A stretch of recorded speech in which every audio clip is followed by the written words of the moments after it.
Hello, and welcome to another reading from the book That I May Know Him, a daily devotional. Today's reading is entitled Evidences of God's Greatness, May 20th. For thou, Lord, hast made me glad through thy work. I will triumph in the works of thy hands. O Lord, how great are thy works, and thy thoughts are very deep. Psalm 92, verses 4 and 5.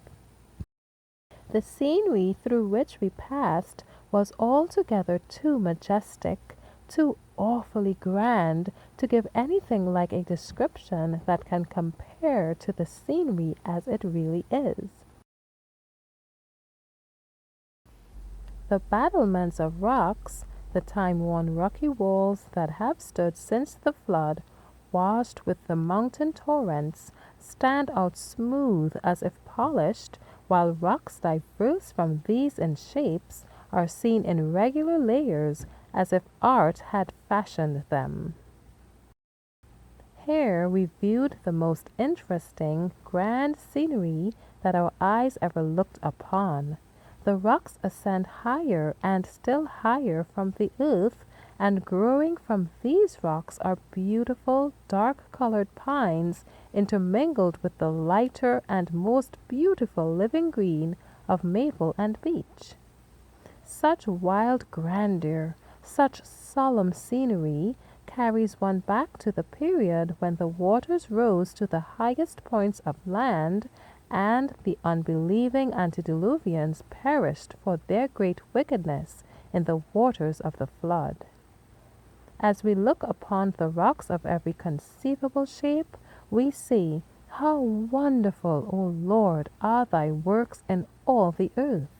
The softening, subduing touches penciled by the great master artist in the beautiful arrangement of dress of dark and living green, this beautiful combination of colors to cover the rugged, time-seamed rocks.